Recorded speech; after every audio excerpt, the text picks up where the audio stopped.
We flipped the finger to the King of England. Stole our country from the Indians. With all on our side and guns in our hands, took it for our own. Built a nation dedicated to liberty, justice and equality. It doesn't look that way to you, it doesn't look that way to me. Sickest joke I know.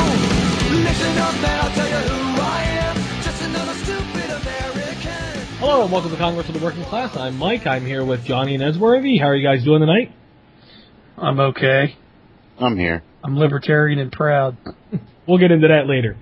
You see Jim Carrey's rant about Fox News?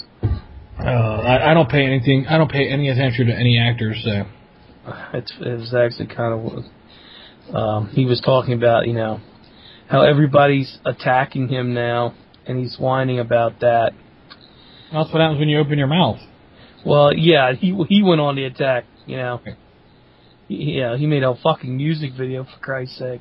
I don't pay attention to what any celebrity says about. Because it's just an opinion. Well, here's their response, specifically to Fox News.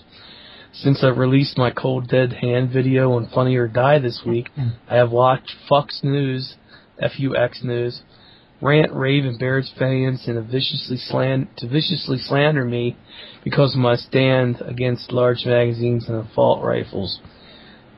Just like you viciously slandered and attacked everybody that is for that. I would take them to task legally if I felt they were worth my time, or that anybody with a brain in their head could actually fall for such irresponsible buffoonery. That would gain them far too much attention, which is all they rarely care about. True. Hot pot, I'm kettle. Right, man. I'll say this. In my opinion, Fox News is the last resort for kinda, sorta, almost journalists whose opinions have been severely limited by their extreme and intolerant views. A media colostomy bag that has begun to burst at the seams and should be emptied before it becomes a public health issue.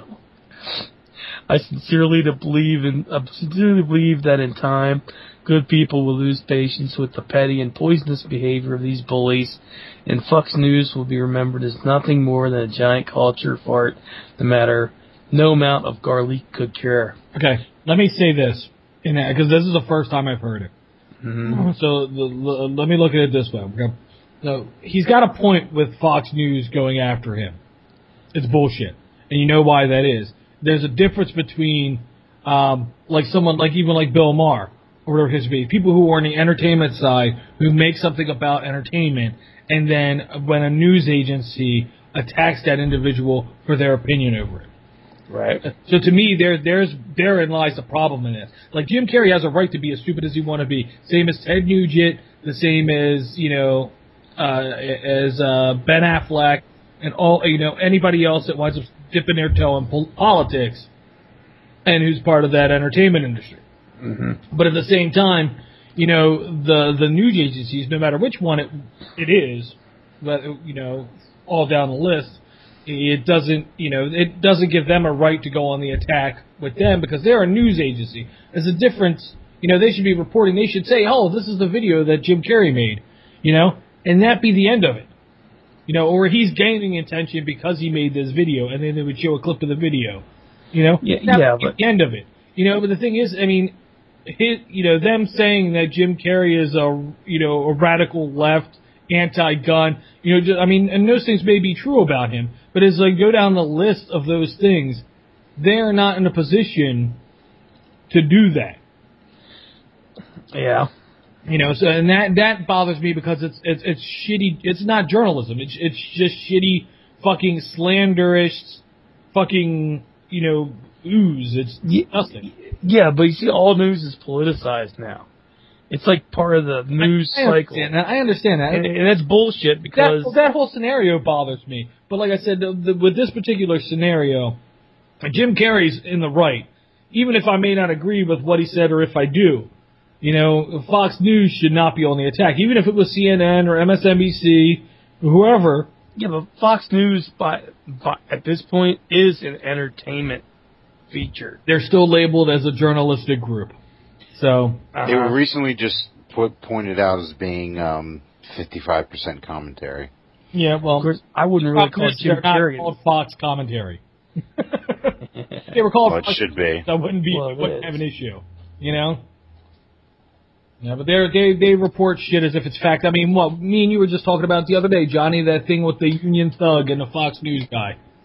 Yep. You know, I mean, it's stuff like that kills me. You know, yeah, they make a spectacle out of nothing, and then they wonder why the country's in the state that it's in. It's because they make these spectacles out of gibberish. Yeah, but at the same moment, you have a government and a left-leaning media that also makes spectacles out of things. So I mean, it's not just media leans that left. I don't agree with 90% of the media, and I lean pretty far left. It's I saw a report. I forget where I saw it, but it was about the whole Lanza thing and how he had like 1,700 rounds in his house. Yeah, that's kind of interesting about that, because supposedly he had no weapons of his own. He had to kill his mother and take her gun. Yeah, suddenly, well, the mother has disappeared from all mention of anything. Okay, except when they're ridiculing her. All right. Well, that surprised me when I saw the report that came out recently where they were like, oh, he had stockpiles of guns and ammunition in his house. Yeah, and they said he had a fucking shotgun in the glove compartment of his fucking Honda Civic. Like, shotgun in the glove box with Honda Civic.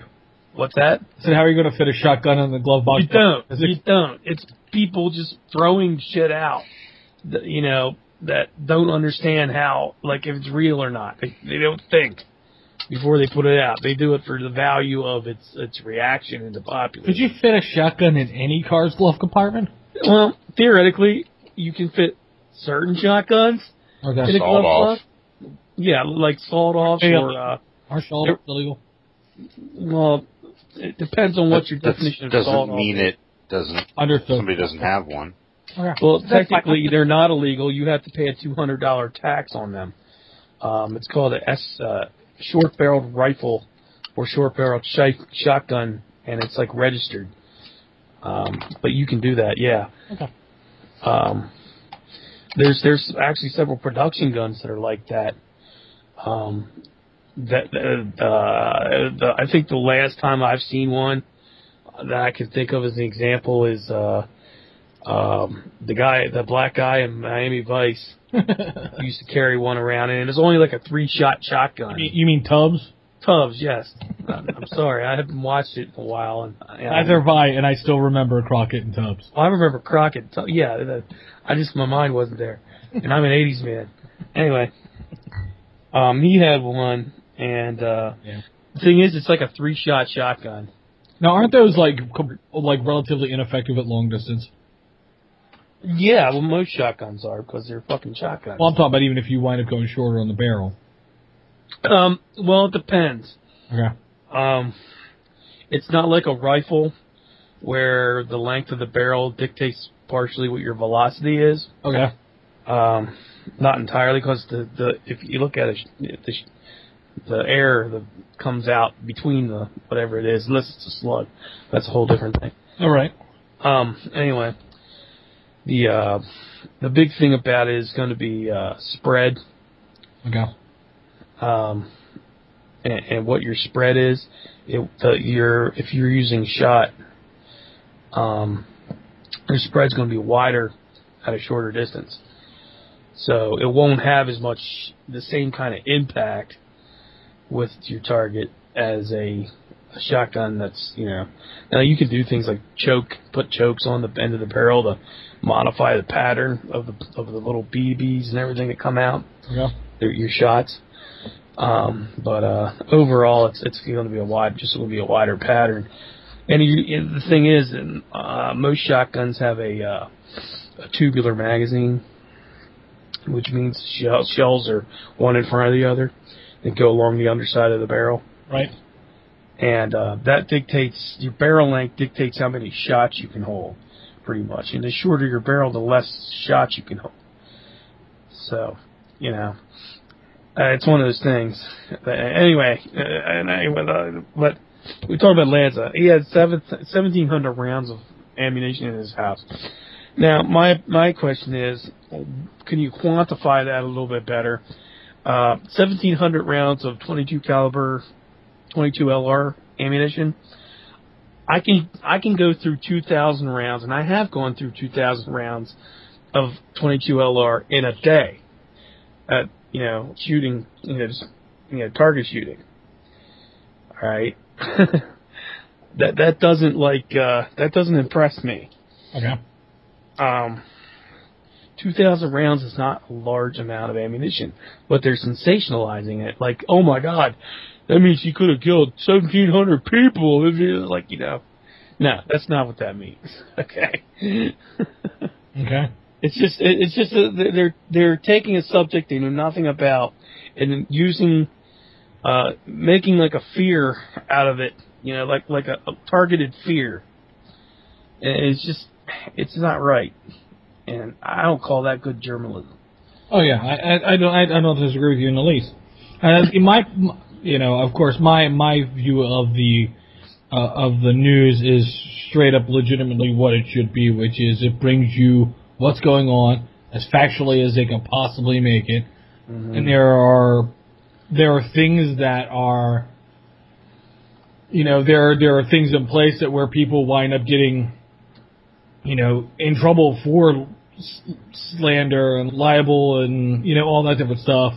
So, yeah, the things that happen on the news now really disgust me, because that's why, when I went through broadcasting school, that's why I went through, was for that journalistic integrity mindset. Now, mind you, it might be a bit romantic on my side, because it might not have existed for a very long time. But I think the death of that came with the 24-hour news cycle. I kind of agree. So, granted, in the 90s mostly, because when it was just one news organization in the 24-hour news cycle, which is basically the CNN/headline news, Ted Turner, right, thing, there wasn't a whole lot of bias that I could see. But as soon as I believe MSNBC came out next, and then after that Fox, because they had to be fair and balanced. No, it's just originally Fox News wasn't that bad, but then it got taken over by the right wingers, and you ended up, they could sell more commercials during a Bill O'Reilly show than they could against What's Happening in the World Today show, So that's, and I think partially they had to find what to fill that time up with, and they just ended up leaning right with it because, well, first off, George W. Bush's cousin ran it for a while. Okay. I think he just chose those kind of programs. But the thing is, it's like any news source nowadays is biased. I mean, it's just that way. Yeah. It's either biased to the right or it's biased to the left, or it's biased. I would love to have start a news station literally called Just News, where they just report or just show what the person said. It'd probably be a lot of clips from freaking C-SPAN, right? But just tell what the person said. And just go with it. I mean, well, if you're interested in something like that, there's actually a news organization that's kind of based in Baltimore, and it's called The Real News. It's not on TV. It's called TheRealNews.com. I think he's talking about like a cable news channel. I know. Yeah, like a cable news network that's not I think these guys are trying to move in that direction. Then you have a third axis to that, and that's the RT people, which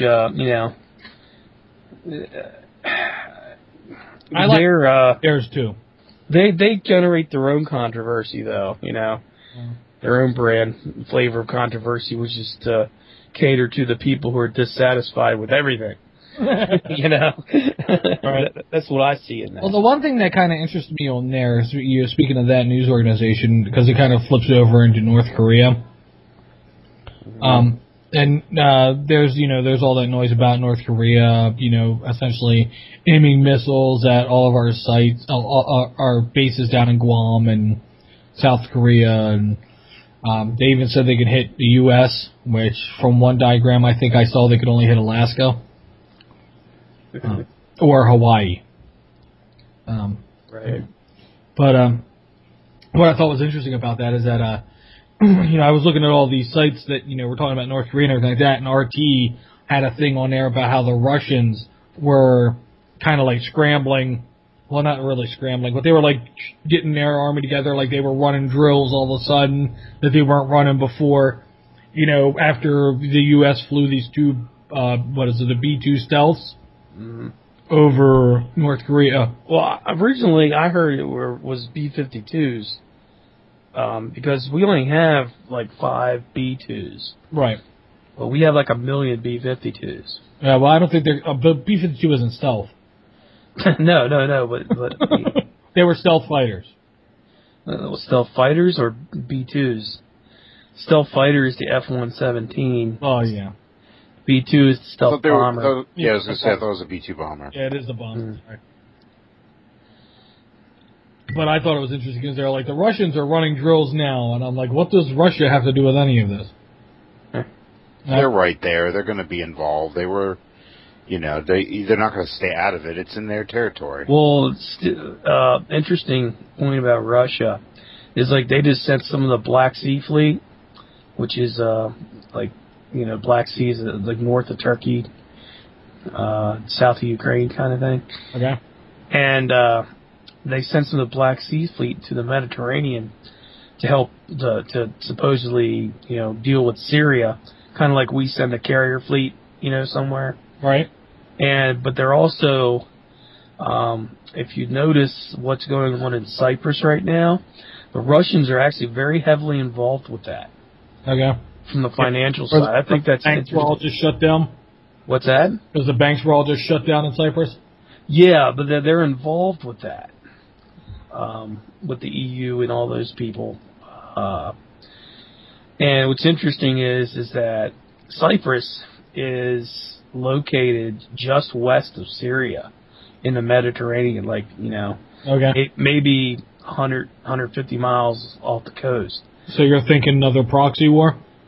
Well, not necessarily. I just think, I think about Russia using Cyprus as a base, like we use Israel as a base for the Middle East. Okay. And I mean, it's actually even better because it's isolated. All right. It's not on land. It doesn't have a land border to defend it. It's all sea. And navies are better at defending areas than any land forces could ever be. Right. Like that. Because you can't walk across the water. Right. That's very true. Yeah, but I think Russia and I don't know if Russia and China would ever get along on anything. Okay. But you also got Putin, who is basically bringing back the Soviet Union, pretty much. Yeah. He just reinstated this one Soviet, basically an award, hero of labor. Which is like what they it's like a military honor, okay. But it's to a worker. Huh. Interesting. Yeah. So I mean, as far as North Korea goes, they are what they are as far as a threat. But if they can reach the United States, that kind of sucks. Well, like I said, from the diagram I saw, the range of their missiles was only Hawaii and Alaska. Right. Well, those are still United States. Yeah, but who really cares about them? It's just not continental United States. I mean, who really cares about them? I mean, if they hit Alaska, I mean, do you care? I don't care. Yeah, Alaska's beautiful. It's also where a lot of our oil comes from. Hawaii, well... They got volcanoes. I honestly care less about Hawaii. I saw a thing earlier with that. I just hope they hit the red states. No, if anything, they're going to wind up hitting the blue ones because they'll probably hit California. No, I know. They're going to hit the ones where all the people are, but that's all the blue states because nobody wants to live around the red state people. Yeah, I don't know. I saw a diagram, like their war room type thing. It was like a picture, a snapshot of their war room. And they had like these long lines drawn. Now, there wasn't a map there. but they had these long lines dropped out. But they said that, like, if you took from where the missiles were emanating from to the length of the thing on a map, you could see where they were trying to hit. Well, yeah, it's like Austin, Texas, and, Yeah, it's like Austin, DC, LA. Yeah, LA, and then Hawaii, and a couple other places in the southern Pacific. I really hope they don't hit DC, because, you know, it would kind of suck if, you know, I'm a little too close for that. Oh no, I wouldn't mind them hitting DC for two reasons. One, that's where all the politicians that I hate are. Actually, they're probably not there. Well, that's probably true. But two, you know, one of my goals in life is to see a you know, like megaton level ground burst nuclear weapon. You know, Wow. so from like 20 miles away. You know Glad what? you aim high. Which you know, with the accuracy of their missiles, I might be 20 miles away. Very true. You know. Yeah. I mean, and another thing, you know, about the whole situation is we've seen how the United States government has throttled its news and its press releases and everything regarding, you know, they basically lie to us on a regular basis. Right. And they might just not be sharing the intelligence that they have regarding the capabilities of a potential enemy, just to avoid people panicking. Right. I mean, can you imagine our financial markets right now if you know, people were panicking about an imminent nuclear attack? Well, are they actually talking about hitting a nuke to us, or are they just talking about dropping missiles? Well, yeah, nuclear missiles. No, because nobody said anything about nuclear. They just said missiles. Every statement I've heard does not say anything about being a nuclear strike. Well, you put two and two together, okay? Building a nuclear weapon isn't as hard as it was the first time that it was done. That's true. All right? I mean, literally, I mean, the physics behind it's well understood, and, you know, that's the thing about genies in bottles. Or, you know, in boxes made from Pandora radio. Is that once the genie's out of the bottle and you see the weapon deployed, you can derive from that what happens, how it was done. And, you know, information is not proprietary like that. You know, I mean, you can garner that information, you know, from many sources. See, I also look at it like this, because I'm sitting here reading a story now, because there's a breaking story that just came out across RT. Oh, yeah? And they're talking about they didn't put all these, you know, missiles into place till after we flew over with our bombers. Yeah. So essentially, we provoked them into a posture to kind of be like, oh, well, look, now they're going to bomb one of our things. Well, that's what they do. Or that's what the United States does. They basically it's very much about propaganda and information control. They Yes, Mr. Orwell. Well, it's true. They've taken several pages out of 1984 and applied them in the real world. I'd say whole chapters, but go on. Yeah, you're right. Not just but basically, they prod an enemy in such a manner as they can get a calculated response. right. All right, like in the with Iran, they were flying drones over the country and one gets shot down. You know, and then they say, "Oh, Iran's being aggressive." It's like, no, no, they're not. They're defending their territory. Okay. Because they're essentially, you know, intruding on a sovereign country. Yeah, and now take a country like North Korea. This is not the most high-tech country that you have, okay? It's probably one of the least high-tech countries in the world. All right? And that's saying a lot. Now there's like, they basically, let's say they flew the B-2s to South Korea. It's reasonable to assume a B-2, being a low observability aircraft, went flew over North Korea. Right. All right. I don't think the North Korean radar could really pick them up very well. You know. Right. So I mean, So we told them, hey, we flew planes over. pretty much. And they were like, oh, you did? Let's point missiles. I wouldn't be surprised at all if we have drones over North Korea right now. Oh, that's probably a given. Okay, I mean, and I'm sure, and then something's going to happen, and they're going to say, "Oh, North Korea attacked us," while we were on a peaceful mission of observing them on over their territory from an aircraft that was armed. You know? It wasn't armed. Yeah, right. Well, from what I'm reading here, it's saying that North Korea does not have a nuclear warhead. Uh-huh. Or a missile capable of reaching the mainland U.S. Neither Israel doesn't have nuclear weapons either. That's true. Well, we know that they have them because we gave them to them. Yeah, but they deny it to everybody. Yeah, but it's a given that they have them. Right. Okay. Maybe they don't have them. Maybe they just, maybe they just want everybody to think they do so that they can, They can flex their muscles. Well, so that nobody will attack them. I mean, it's supposed to be a deterrent, right? Mm-hmm. We see, we are the martial artists when it comes to false flagging, you know? I mean, it's just we're very good at it. And it seems like we like to do it a lot. Okay, we wouldn't be in Iraq right now if it weren't for a false flag operation. Right. Which they called and did a survey about before they did it. I remember getting that survey before they announced it. Did you guys get that? No, I never got it. What's that? I got a phone call. I was, way back in the day, I'm living at Mom's, and get a phone call. It's a survey, and then they were asking if our household felt that they should, go to war with Iraq.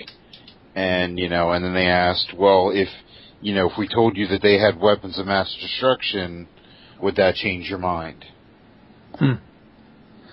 I didn't know they did that. Yeah, they did a survey beforehand just to see if people would buy it, I guess. Well, it was obviously a lie. We went to war, and we're still at war with that country. We're still there, The cake is a lie. Yeah. Yeah, shit happens. No, I think it's ridiculous that we are provoking another war with a country which, honestly, of all the countries we fought in, like, they were the ones I wanted us to go to. What, North Korea? Yeah. And here's a guy who legitimately was like, yes, I'm going to get nuclear weapons, and I don't give a fuck what you say. This guy was blatantly saying shit like that. Well, so is Iran. No, Iran has never said they wanted nuclear weapons. They want nuclear technology because they want nuclear power. That's what they've said. Well, what are the two rules of life? Okay, the first rule of life is that, one, never mess with a Sicilian when death is on the line. Right. And number two, don't get involved with the land war in Asia. Okay. Right. Well, you said it would be a land war. I mean, obviously we're flying B-2s over top of them. We're planning on bombing the shit out of them. Yeah, and then what? That's what we did before. It ain't gonna make a difference. Then what? Is China going to move in as a UN peacekeeping force? That ought to be interesting. I don't know. That's what China was talking about. What's funny, and I was thinking about this earlier, is what happens if North Korea does go down, for instance, right? When the Berlin Wall went down, Germany got reunited, and they had some problems, but they were able to get the country joined back together. What do you think would happen if North Korea fell? Do you think South Korea would actually take them back? No, I think China. I think China would move down. Yeah, they'd probably absorb them. Yeah, and then people would bitch at the UN, and then China would say, "We'll stop extending you credit," and everybody will get quiet and then just let it happen.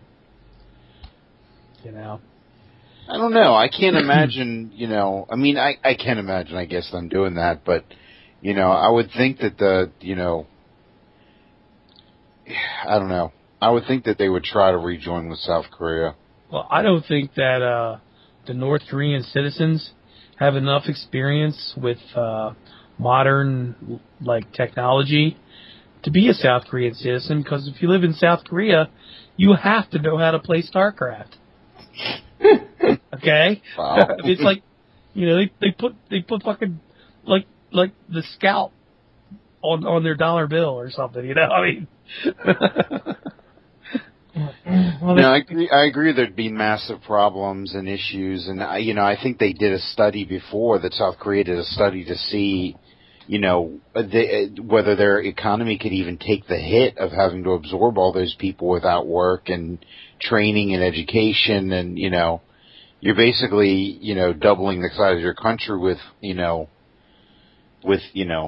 basically untrained labor. I mean, it's Right. the U.S. has kind of done the same thing with Latin Americans, but, it's, seems to have That's worked not out. true, because they're trained in how to clean hotel rooms and pick Wow. pick fruit, mow lawns. and mow lawns. You could go up to any Home Depot and say, "I need to build a deck," and 10 guys will get in the back of your car, and they'll build you a deck for $50. And yet we can't find anybody to build a wall. Right? Well, that's the problem. You see, they build the wall too. Yeah. If they built the fence, they'd be like escape hatches. Yeah, they put doors in it. Well, it's funny. That's they say that a lot of that big fence that's down south, it's actually so perforated that it doesn't really work. I think there was one picture I saw recently, and it was supposedly some politician was touring it. I think it was McCain, if I'm not mistaken. Yeah. And in that same picture, it's like somebody took a picture, looking along the length of it, and there was actually somebody climbing over it. Oh, is there really? Yeah, like in the background, way in the background. It was funny. I don't think you can climb over that fence, can you? Well, it's like a 10-foot tall fence on our side. But what happens on their side is we have no control over that. So Right, so they roll up with a ladder, throw it up on the side, and... yeah, it just drop down. I mean, 10 feet ain't that far. That's Hell, they were using fucking catapults and shit for throwing pot over it. I mean, it's crazy. T-shirt cannons. Yeah, and then it was little pot projectiles. Hey, man, when there's a will, there's a way. Yeah. That's all you can say about it. Except in Washington, D.C. Well, the problem is that the wills are, standing in the way of each other. That's what the Yeah, that's true. Yeah, the problem that's is very true. fucking term limits, but whatever. Yeah. Well, yeah, that's been, If they didn't have to worry about re-election, they wouldn't do a lot of the shit they did, because they're too scared to do what the citizens want, because they're scared they won't get reelected. See, that's my problem with that whole scenario. That is, with the statement you just made. The problem is that the politicians aren't doing their job, and everybody in America knows that these politicians aren't doing their fucking job. But look what happens. Yeah, but they forget that when they vote and they get millions of dollars worth of advertising going against them, it makes a difference. When you don't limit the funding for advertising and you don't have term limits, then your politicians are bought and sold. My point is with the citizens that voting them, though. The problem with that is that, for years, everybody's bitched about the fact of, oh, we know government's fucked, But instead of voting for an independent or a third party, they vote for one major party or the other. Things they'll wind up just as fucked. They continue to do it, and then they continue to bitch. That's because they're too scared that if they don't vote for the one party they somewhat agree with, the party that they know they don't agree with will win. That's fucked up, because what was it in the 2000 election, I think? Mm-hmm. No, it wasn't it was the 1996 election. Okay, when Clinton, second term? Or it's the one with Ross Perot. Okay. He got 30% of the vote. And then people started bitching, and then I think the parties realized there was a wake-up call to the parties to say, okay, we have to get together and marginalize the independent political parties in this country. And that's what they did, and they actually spread that propaganda of, your vote won't count if you vote for an independent party. Right. 30%'s a big block. Right. It is, especially for a third-party independent on a national level. Yeah, except for president, no less. Right. I mean, so, and that really screwed up, they say that it screwed up the election. And, well, yeah, it screwed up the power system that's in place of the two-party system. It was 96, and he only got 8% of the popular vote. I thought he got a hell of a lot more than that. No. No, I can't be right. I remember him having a very sizable chunk. More than one source here. It might be higher. One said 8%. Another one looks like it's saying, where did I just see that? And you see, that's an example of what I think is going on. Is like we're having, again, another page from 1984 of them revising history, of like through various means. Because I can remember certain things. I feel like 18.5. Okay. So, yeah, almost 20%. I still remember it being higher than that. And that's the point I was... It was just under 19%. I mean, I was just going to bring up that point. It's like I remember things from the past, and then when I go to look them up, it's significantly different than what I specifically remember. Now, and I know I'm not losing my mind. You argued? No, I don't think I am. But, You're not the one who can argue it. I know, it's like, well, that's the thing, but now multiply that by 35 million people. Right. Or whatever, 100 million people. Well, still, even in my opinion, 18 to 19 to 20%, that's still good. It's still a pretty decent chunk for a third-party candidate right now. Yeah, because how much did, I don't think Johnson got like 1.5% or something. Yeah, it was not a lot. Which was still the highest since Ross Perot. Right. But see, the thing is they made it to be in the debates. Your party has to have gotten at least 5% of the vote the 4 years before, or the previous presidential election. Which so how can you get a new entry into it without, Well, he might be able to make his own name to get to the 5% before he makes it to the debate. Yeah. Right, but your party has to get it like next in Yeah, but you got to remember 2016. The Libertarians still won't be in the debate, even if Johnson runs again and is popular, because he didn't get 5% in the 2012 election. We got to remember that the whole debates thing is run by a consortium of Democratic and Republicans. Right. And just so people know, there are third-party debates. I watched them last election. Yeah, but they weren't covered on. May have been covered on C-SPAN, but they weren't covered on NBC. Oh yeah, I know. But I'm saying it for our listeners' thought process. There are ways to watch them. There are ways to get educated about what the third-party candidates are. That's true. Because a lot of people don't think about them because they don't get to hear their message. Personally, I discard both the Republican and the Democratic candidates and then measure between what's left. Right. I'm registered independent, As am I. Me too. Well, technically I'm registered, not independent. I'm registered libertarian, Okay. which I'm surprised I can even do that. Right. You're lucky you can in the state of Maryland. It takes 10,000 signatures to register a third party in Maryland. And on average, they have to get over 60,000 signatures in order to, because once they turn the signatures in, the Democrats and Republicans get to pick every single one apart. And out of like 60,000 signatures, they might be lucky to get, 10,000 that are actually viable according to the other two parties. So basically, the other two parties are pretty much picking who they will be running up against collectively. Absolutely. Yeah, that ain't right. Which is why there's only two other parties in Maryland. Right. Officially. Right. Yes. Yeah. I think it's Libertarian and Green are the only two that got enough votes. Yep. Or got enough signatures. That's exactly right. But and in the past, it's been as high as 6. I think Constitution Party had a presence here for a little bit. Thank God they're gone. Yeah.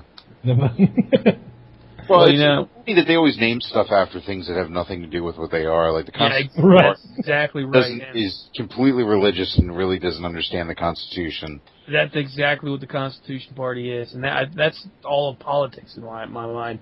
Is that people are doing things just for the sake of the name, and the name doesn't have anything to do with what they actually... Well, they think they understand the Constitution. They really don't. So it's, Right, because what was the conversation we had going on today? I'd like to talk about this a little bit, because I was fascinated to learn this. And by no means am I an expert, but I just started looking into it. But, I always hear that, that the Founding Fathers were all Christian, and then I've also heard that they were deist, and they started looking into what deists were, and, it's actually really entertaining and kind of relevant, because they basically deists basically don't believe in any of the miracles or, really even Jesus. They just believe in God. And so it makes perfect sense for them to talk about God in the Declaration, the Constitution, or that, your powers come from the Creator or whatever, but they're not, but not actually be based on modern Christian values. Mm-hmm. Mm-hmm. Yeah, they also deified George Washington. If you ever look into some of the symbology that around Washington, D.C., there is a fresco on the interior dome of the U.S. Capitol, which was built years later, that basically it shows like a kind of a Adam, that like the picture of, how there's a picture of Adam with God, where they're touching fingers. Yeah, it's kind of like that, except for George Washington is the God, and like there's all these things around him, like various spirits of certain portent, And it's kind of interesting if you look at the symbology of it. How the problem with symbology is that it can be interpreted in many different ways. That's true, but knowing there's memes to it though. There's memes. That's why I brought it up. Now the part I understand. Reason that we brought it up. Well, the reason I brought it up is I thought it was interesting because everybody claims that this is a Christian nation, but if you actually look at what deism is, it is pretty much they boiled down to they believe in God, and that's the end of it. They found fault in organized religion. So they didn't buy into the whole Catholic Church and Catholicism and all that different stuff. Mm-hmm. They believed that there was a God, and God helped put the world together, and that was the end of it. They didn't really care about heaven or hell because they were like, we just, you got to do good in this life. And that's what it boiled down to, without any worry or or reward of, in future time. Mm-hmm. So you didn't have to worry about you just had to be good now and build now. And they, believe that God gave us conscience, but didn't, but then it's pretty much, I forget what it's called, you might know, Swarthy, is the clockwork theory, where basically God just started the clock and then left. I don't know if you've ever heard that before. I never heard it called that, but it's like there's some kind of mechanical terminology that I've heard it called. Right. I thought it was clockwork. But, basically just started the clock and then bailed out and really didn't have any interaction after that. So it really doesn't make any sense for a lot of what they say now as far as trying to insert religion into it. And if you look at how everything was written in comparison with knowing that about religion, about the way their religion was, the way they thought with it, you could see why they made the separation of church and state. Yes, they used, one nation under God and all this other stuff, and that's because they believed in a God. Right. But they didn't believe in Jesus. They didn't necessarily believe in an organized church. Because you got to think about it, these guys all came from Britain, where the church had a firm grip on the hierarchy there for thousands of years. Like they all came from Britain, Right, but that's what. But they were educated under British. Right, but that's... Well, and they were all raised Christians, so they understood Christianity in some form or another and chose to reject it. Right. So I mean, you really look at that, and then you look at how the documents were written by them, and it makes a lot of sense. Oh yeah. So I mean, that's what me and Johnny were talking about, was the fact that people, we didn't, we don't necessarily understand what the founding fathers were thinking, but when you look at what their what their religious background were and understand why they use those terms in their documents. It wasn't to suggest that this was any way a Christian nation, and because they didn't believe in Christ, so that kicks Christian right out of the window, Right. Well, yeah, they Catholicism doesn't go for Christ either too much. Yeah, they believe in the Holy Trinity. Yeah, but they're not focused on Christ. Right. It makes Jesus is one with God instead of separate. Right. But there. But then they also get accused of being Mary worshippers. So they also still believe in the miracles. They also still believe in exorcisms. They believed in all that. Exorcisms doesn't have anything to do with Christ. Sure, it has to do with the whole supernatural aspect of the mysticism side of it, which is what these guys reject with the miracles and, all the different stuff. They reject all of that in this religion. Right. They're pretty much, this religion boils down to there are two types of things. It was like common knowledge and, like reasoned knowledge or something like that. And they believe that one was imprinted on you naturally. When you were born, you were inherently given this information to start out with. Like there was certain stuff you were just inherently knew. And then there was other stuff that was like reasoned stuff that pretty much, it's like scientific observation essentially.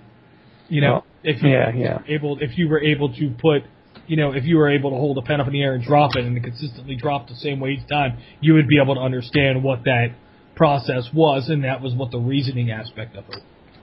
It was a learned concept. Right. So that's what I dig about this religion is the fact that it kind of mixes the fact that like, yes, I believe there's a God, but there's also room for science. Well, personally, I just think that I remember that his noodly appendage boiled for our sins. That's right, it did. So, so many people will not understand what that means. Yeah. And we're not going to explain it. Or not. So we just, I think people need to get over themselves. I think they need to understand what, freedom means in this country. Because the other thing we were talking about was the whole gay marriage debate that's in place. And, you got DOMA looking at the Supreme Court. Well, did you guys see what Bill O'Reilly said? No. He probably said something really dumb. No, he actually said, in general, that he really doesn't care either way about gay marriage. It really just doesn't, it's just not a subject he really cares that much about. Well, but he said, fine. he basically said that, the only thing that the people against it can do legitimately is thump a Bible, and that's not an excuse to not pass it. Right. Which, and he claims to be libertarian, and sometimes he comes out that way, sometimes he just says asinine shit, but, it was actually a very libertarian kind of stance on it. It's a government, it's being acted upon as a government institution, and if it's a government institution, then you have to be equal in it. Right. Well, it's a political football is what it is. Yeah. And people are using it as such. Both the Democrats and the Republicans. And that's why they need to just pass it, get it the fuck over with, and be done with it. Well, but it doesn't look like they're going to do that. Actually, I keep seeing statistically everybody that's been paying attention to all of it says it's a good chance that it's going to pass. I thought it was Supreme Court. It is. Yeah, it's not going to pass or fail. It's under judicial. Whether they're going to uphold it or let it. Okay, yeah. No, but that's pretty much Kennedy. Like it's split 4-4, and Kennedy is supposedly going to fall on the side of it's a states' rights issue. So in the federal level, it's going to be legal. And we're going to. I think that's fine. Well, that's the way they're because the way he's looking at it is the fact that the problem is that on a federal level, if you're in a state that even has legalized marriage, like legalized gay marriage, you are. When you come to the federal government, they're going to deny you your rights, like Social Security and all that. Right, and what's probably going to happen is they're probably going to decide that in California they're gonna kind of softball both of them. But in California, that they're gonna say, well, basically they gave it out and then took it away, and because they gave it out and then took it away, that you can't do that because you've already given them the right, so they'll let it stand in California. See, that's the problem. You're giving a right. Right, exactly. And that's right, but that's not, that's kind of how, at least from everything that I've heard, is how they're kind of looking at it. Yeah, that's the wrong way to look at it. They'll make it stand, or they'll just throw it out as far as them. No, what they were saying with the Prop 8 thing was pretty much that if they let it fall to the wayside, it drops back down to the court prior to this. Which said that it was legal. Right. That they could get married, and that would be the end of it. But that doesn't legalize it everywhere else. No, but it takes care of what's in California. And that's in California. California, their court already said, because it was their high court in California, the appeals court in California, that said it was legal. We know that, and that's fine. I think every state should have the ability to determine some of what happens inside that state. But the thing is, this is a fundamental human issue. Right. It's not hurting anybody, in my opinion. It destroys marriages. What's that? It destroys marriages. Well, yeah, if a gay person marries a straight person just so they can be married. Michelle Buckman's really worried. I know this has a big effect on your life, Mike. It does. Well, that's basically what they're saying. They're gonna let the California one drop back down to the other court and say that if they say they don't have standing and they let it drop down to the lower court, then that's going to go back and it's going to be legal in California, and then DOMA, they can toss DOMA out saying that if it's legal in some of the states, then the federal government doesn't really have the right to say they can't do it, make it a state's issue and kick it back down. Yeah, now the big issue with that, and the reason people are going to have a problem with that, is that if they get rid of DOMA, if you're legally married in one state and you move to another, I think they're required to recognize that marriage. No, they're not. The states are not required anyway. That's only a federal level thing. DOMA is only a federal level thing. So but DOMA says that if the state that you move to is illegal, then you don't have to. Yeah, but you know what? The federal government has no mechanism for recognizing a marriage. Listen, any marriage. Let me finish. No, you can't talk. If you get married in Maryland, and it's legal in Maryland, and you go to Pennsylvania and it's not legal, it is irrelevant. That's an issue between Maryland and Pennsylvania. What DOMA takes care of is your federal benefits. So Social Security, an estate tax, all that different stuff. Because the person who brought this case in front of them about DOMA was a woman whose partner died after being together for 40 years. And since the federal government didn't recognize them, she got hit with like a $232,000 bill, tax, and estate tax. And which she wouldn't have had to have done if she was a straight couple being married. So that's why she's in front of it, because the federal government does not recognize their marriage, so she gets paid. She has to get nailed for getting something else, out of the thing, as opposed to them being married, which married people don't have to deal with. That's where the argument is in that. And what it boils down to is that the federal government, no matter what the state says, so if you're married in California, it has nothing to do with interstatal things. It has to do with your benefits through the federal government being married, whether that be insurance, Social Security, all that different stuff. The federal government recognizes your marriage. That's what it boils down to. It also talks about interstate marriage recognition. No. So yes, it does. I'm reading it right here. It says it's a federal law that restricts federal marriage benefits and required interstate marriage recognition by only opposite-sex marriages in the United States. Right. So pretty much, if they're married if they go from state to state, yes, they have to recognize they're married, even if it's not legal in their state. But that's because you were married. It's a federal document that you were married. Well, that's going to do. But see, at present, there's no federal document that says you're married, though. Well, there's no federal marriage. What I'm saying is they were given a legal marriage license, and just like a straight couple, if you go from one state to another state, your license is valid in that state. You don't have to get remarried in the next state. But here's what this whole issue boils down to. Okay, Group A wants to influence their morality over Group B. Right. Okay, and that's purely what it is. All right, they want to basically say, okay, well, yeah, you can go have all the gay marriage you want, but you can't get benefits out of it. Right. And because you're living in sin or whatever. We're all living in sin. But go on. Right. Well, it's just one group of people wanting to have power over another group of people. So that's the fundamental thing. Speaking of that, I want to pick on the libertarians for a minute. Fuck you.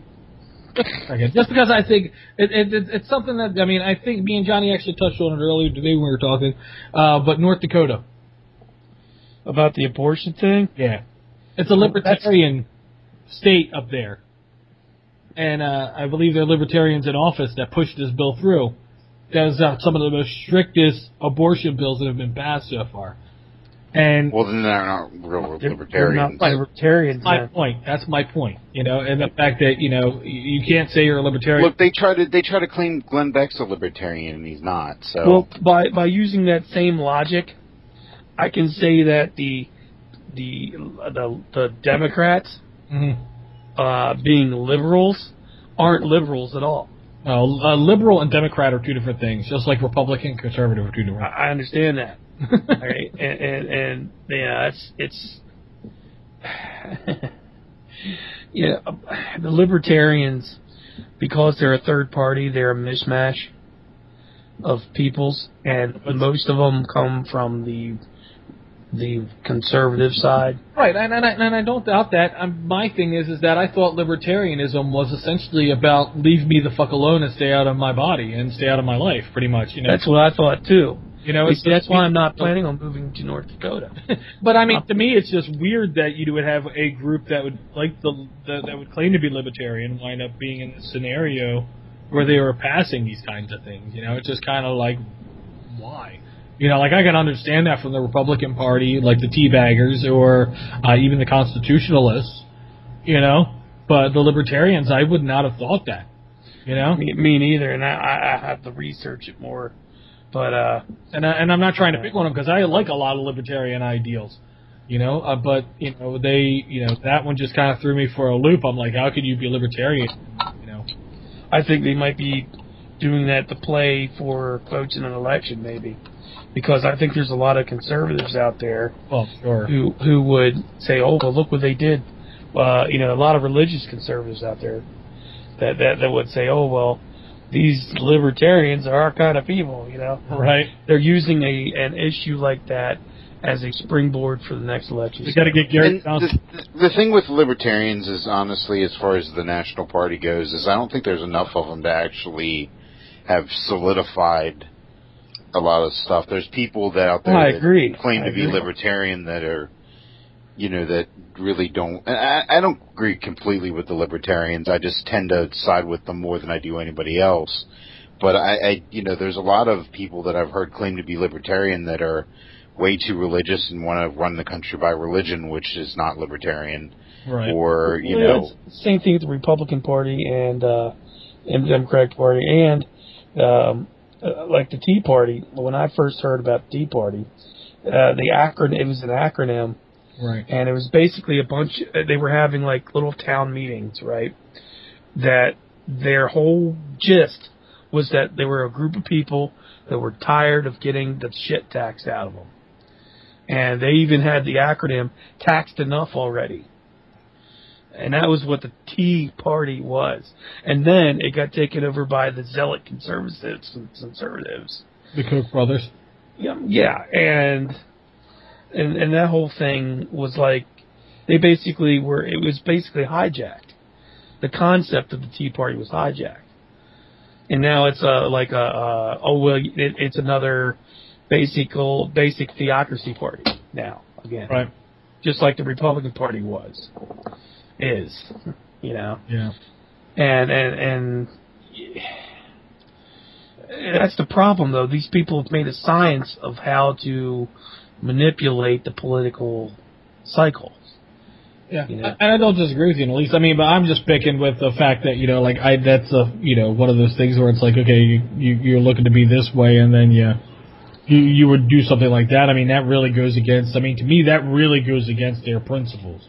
I agree. I'm like, what the fuck, guys? And who was it that's claiming that they're libertarian? Or are they actually backed by the libertarian? I'm sitting there scrolling for it right now as you guys are talking. I mean, are they? I'm just wondering if they're actually backed up by the National Libertarian Party, or if they're just a group of people claiming to be libertarian that are doing it. Right. Like I said, Glenn. Everybody always says Glenn Beck's a libertarian, and I don't see him as a libertarian at all. Right. He's more Green Party than anything.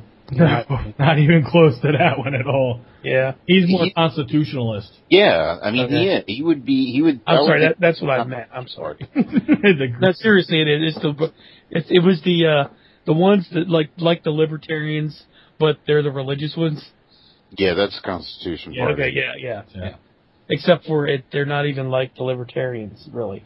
No, they're not real. Because they don't want you to have rights. Like they want less government as long as that less government includes a whole shit ton of religious law. Right, exactly. they're the U.S. version of Sharia law. Yeah, pretty much. Yeah, pretty much. Yeah. The American Caliphate. It's pretty. They're pretty messed up, man. I started reading some of their stuff when I was doing all my research on the parties and everything like that. And I was like, Jesus Christ, these guys scare me. I had a friend that was a member of that, or she voted Constitution Party, and it made no sense because here's this really cool artsy girl with tattoos and piercings and cool as hell, living with her boyfriend, everything else, and at the same time voted Constitution Party and told me I was going to hell. And it made no sense. And I'm like, you live with your boyfriend who you bang on a regular basis. How are you judging me? She's like, well, I accept Jesus and I feel bad for my sins. I'm like, but you continue to do them. It's not even like you're just banging him. Like, you moved in together so you could bang him on a daily basis. We see that's the beauty that's the beauty of Christianity. You can do whatever the hell you want, and on your deathbed say, sorry, you're good. Exactly. Fly into it. Never have to worry about that. I can just, live my life, and if I really feel bad about it, I'll say something.